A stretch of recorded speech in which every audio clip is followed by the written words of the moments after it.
Boa tarde a todos. Eu queria primeiro dar uma nota aqui, uma nota de congratulação pela iniciativa da Direção Regional de Recursos Humanos e Administração Educativa na realização destes ciclos de boas práticas, porque me parece, e nem por coincidência, quando entrei aqui falava-se da necessidade de formação. Bom, a formação também passa pela partilha, precisamente, pela partilha de experiências, e estas iniciativas que já decorreram antes em diversas situações, para órgãos de direção das escolas, gestão e direção das escolas, depois também para os diretores de estabelecimentos de educação e do primeiro ciclo, e agora mais direcionado para as questões da gestão intermédia das escolas, são iniciativas que me parecem muito positivas. Portanto, acho que o Sr. Diretor Regional, muitos parabéns pelas suas iniciativas, naturalmente sendo uma iniciativa da Secretaria Regional de Educação e Recursos Humanos, é consubstanciada e posta em prática pela vossa atividade. E, neste contexto, aproveito também para agradecer a colaboração dos diferentes professores, representantes aqui de órgãos de gestão intermédia, formal ou não formal, e que tenho a certeza que os vossos contributos aqui foram muito positivos para todos os que tiveram a oportunidade de participar. Nós, ainda há pouco também, porque quando fui entrando fui ouvindo, o professor Nuno Maciel falava aqui num perfil de aluno e numa questão que para nós é muito importante, que é a questão dos resultados escolares. Mas com as devidas proporções e com as devidas cautelas, porque continuamos a entender que, sendo a questão dos resultados escolares a expressão visível para a sociedade do que é o bom trabalho desenvolvido nas escolas, nós não podemos nunca esquecer que trabalhamos com alunos que são pessoas. E isto quer dizer que, como eu já tenho dito muitas vezes, que essas pessoas não podem ser reduzidos à categoria de seres aprendentes, que quais computadores fossem colocados ali à nossa frente na sala de aula e tivessem como única missão absorver um conjunto de conteúdos que os professores e a escola têm para transmitir. Eles são realmente pessoas porque têm que ser considerados na sua multidimensionalidade. Porque temos que ter a consciência que aquelas pessoas que temos ali à nossa frente são também, não são só, mas são também o produto, em certa medida, do contexto social em que vivem e, naturalmente, cada um tem as suas apetências, cada um tem a sua condicionalidade intrínseca e, portanto, têm que ser considerados na sua diferença. Dizendo de outra forma, hoje em dia a escola democrática tem que ser aquela que é capaz de chegar a todos e a cada um de acordo com a medida da sua necessidade. E, portanto, este balanço entre a escola ser capaz de produzir resultados escolares, mas simultaneamente ser capaz de entender os alunos no seu contexto pessoal e social, enquanto pessoas nas suas completas, na totalidade das dimensões que isso acarreta, faz a diferença e a escola que responde a esta necessidade é a escola que podemos claramente chamar de escola de qualidade. Bom, e para dar esta resposta, com esta multiplicidade de valências, com esta multiplicidade de objetivos, com a multiplicidade de alunos e destinatários, que é preciso que a escola se organize. Como se organiza, é preciso que a escola, não é por acaso que se diz que a escola é uma realidade organizacional complexa, mas que se organize no âmbito desta complexidade. A participação de todos os atores, dos professores, particularmente daqueles que assumem responsabilidades dentro da escola. Eu estou a dizer propositadamente assim, assumem responsabilidades sem me referir especificamente a determinados órgãos. Acho que a distinção que foi aqui há pouco feita sobre os órgãos formalmente que existem e aqueles informais, não é? Porque a escola é feita de lideranças. Cada um assume, num determinado contexto, uma determinada responsabilidade e leva por diante um determinado projeto perante um determinado público, alunos, colegas, e essa liderança acaba por ser determinante no conseguir do objetivo da escola. Agora, só estas lideranças, se de facto as pessoas, no contexto de escola onde se encontram, se sentirem parte dessa escola, se tiverem esse sentimento de pertença àquela escola. Eu imagino uma escola que tenha um projeto educativo tirado da internet e das disciplinas, das mais puras teorias das melhores universidades do mundo, mas que não tenha sido construído e participado pelos atores, por aqueles que vão pôr em prática aquele projeto educativo, que não tenha tido em conta a realidade dos alunos, que não tenha tido em conta as aspirações e os sentimentos e a vontade, a visão que cada um tem de si próprio.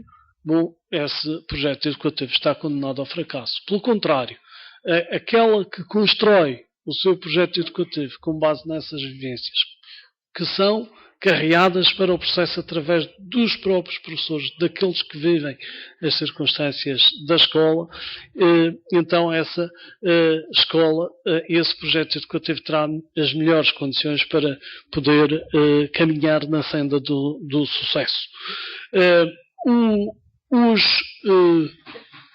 órgãos de gestão, os titulares dos órgãos de gestão intermédia das escolas têm aqui um papel fundamental. Há certamente a grande responsabilidade da condução da escola, da liderança da escola por parte dos conselhos executivos, dos conselhos pedagógicos, sem dúvida, do Conselho da Comunidade Educativa, que são os órgãos, a trilogia mais importante ao nível das escolas do segundo e terceiro ciclo secundário, e depois do Conselho Escolar e do Conselho Pedagógico no primeiro ciclo, das direções. Todos são muito importantes ao nível da gestão da liderança de topo. Mas depois, entre o conceber e o executar, há aqui um conjunto de pessoas que têm que funcionar um pouco como uma embreagem para colocar no terreno toda a força da liderança daquela escola. De facto, os órgãos de gestão intermédia têm que ter essa capacidade de saber interpretar, saber, por um lado, fazer dois movimentos, um ascendente, de carregar elementos para o próprio projeto educativo, mas depois em sentido descendente de colocar no terreno efetivamente aquilo que são os conceitos, os objetivos e as visões traduzidas pelo projeto educativo de cada escola. Portanto, coordenadores de departamento, secções de avaliação dos conselhos pedagógicos, os delegados de grupo ou disciplina, todos os diretores de turma, os coordenadores de ciclo, são estas pessoas que, no fundo, fazem a escola no dia a dia. E se a fizerem com a convicção, se a fizerem com a correta leitura e implementando as lideranças necessárias e mais adequadas, com certeza que a escola vai conseguir realizar esse objetivo último, que é, simultaneamente, considerar as pessoas, mas sem abandonar o objetivo de essa boa formação que é carreada para os alunos se traduza também, e reparem, isto será uma consequência, uma mera consequência, há o aspecto importante que é a boa formação para os alunos, e depois uma consequência, que é aquela mais visível para o exterior, para a sociedade, resultados escolares positivos. Nós não podemos abandonar este objetivo dos resultados escolares, porque quer queiramos, quer não, temos de ser realistas, é através deles que muitas pessoas comunicam connosco e nos interpretam e avaliam. Não é? Bom, erradamente, eventualmente, ou não totalmente corretamente, mas é uma realidade. E, portanto, também temos que trabalhar para esses resultados escolares. Também, mas as atividades escolares são o centro da escola, colocando o aluno na sua multidimensionalidade no centro das atividades escolares. Há processos paralelos, há processos que são meras consequências, como os tais dos resultados escolares, os resultados dos exames nacionais, principalmente, são aqueles que saem nos diários e parece que os jornalistas agora se arvoram em avaliadores da escola e avaliadores dos professores, mas com base apenas e tão só nos resultados dos exames nacionais de algumas disciplinas, que são aquelas consideradas fundamentais. Bom, há neste contexto processos que às vezes nos levam a pensar que a ordem dos fatores pode ser invertida. Pela expressão que muitas vezes é dada às coisas, pela inversão da posição que as coisas têm no respectivo processo. Foi o caso que aconteceu nos anos anteriores, em anos recentes, sobre a questão da avaliação do desempenho docente, em que, a determinada altura, se queria construir um sistema de avaliação de desempenho docente tão complexo, tão profundo, tão burocrático, tão ardilosamente complicado, que até que parecia que a função principal dos docentes e da escola era avaliar os docentes. Não é? Ora, nós não temos essa percepção.